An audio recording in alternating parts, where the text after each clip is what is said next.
There are not enough explosions in my roguelike game. Some tinkerer left a comment saying, and I quote, "This is poo-poo, not enough boom boom." It got to me. The Bandit Tinkerer. Here is a sketch I made for him where you can see him doing two things. Building traps that I made in the previous devlog and throwing bombs at you. While figuring out this character art, I ran into the classic issue of getting the size wrong, he should be short, and messing up the colors. Here you can see two versions of him. On the left we have this friendly merchant looking guy with his bluish colors making him look like a friendly NPC, while the second attempt looks actually like a bandit. This man would ambush you in the night and demand your head, after which he would plant a bomb on your chest and run away giggling. With the character art done, it's time for...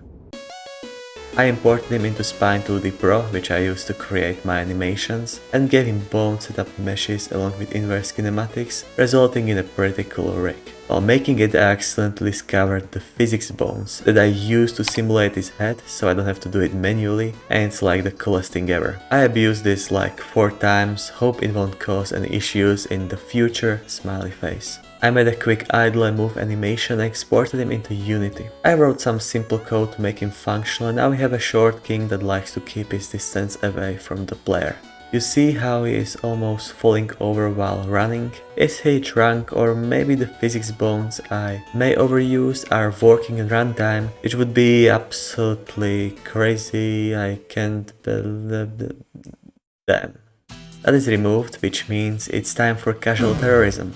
So, bombs, explosions. The bomb lands on the ground, giving you a small warning before it detonates and gives you 2 knee surgeries at once. The bomb spawns projectiles instead of the regular circle explosions, just because I like having real projectiles that you can dodge or deflect. Right now he is bad at throwing bombs. They take a long time to detonate and basically never end up landing near you as long as you move. I tried to make a simple prediction algorithm to improve his aim, and it worked, but still not good enough. He needs a way to also change the speed of thrown bombs so they land precisely on their target. The first version of this kinda worked, but he was now throwing bombs outside of the room and was just not good enough. So I did some digging and found that his predictions were extremely sensitive. This was fixed by making it less sensitive, and here you can see him in action. However, there are some limits to his prediction ability, because he can't just throw bombs with infinite strength in infinite distance. That would suck.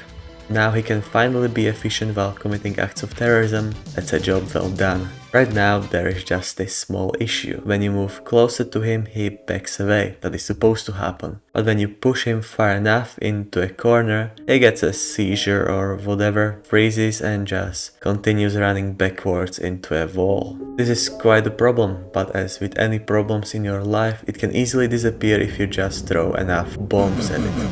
Now, if you corner him or if he is backing away from you for a long time, this triggers a switch in his mentality where he chucks a bomb under himself and runs to a safe space, ideally one without you nor a lit bomb. This guy is a tinker, so during his breaks from exploding stuff he becomes Bob the Builder and builds traps.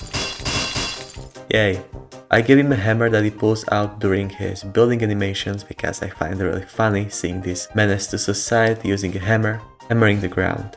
He can make arrow traps, boulder traps and spike traps. They work exactly the same as traps you encounter in the normal generation. I'm mentioning that because I considered making special tinkerer traps for fun. This about finishes this little guy. I had an extra idea that when he dies, instead of going out peacefully, he would, and this might surprise you, explode. But this enemy already has enough mechanics to his name, there is no reason to make him even more complicated. One of the main reasons why I made this enemy in the first place is first because he is really cool, and secondly, now there is finally some explanation for who created these traps, you know, some world building.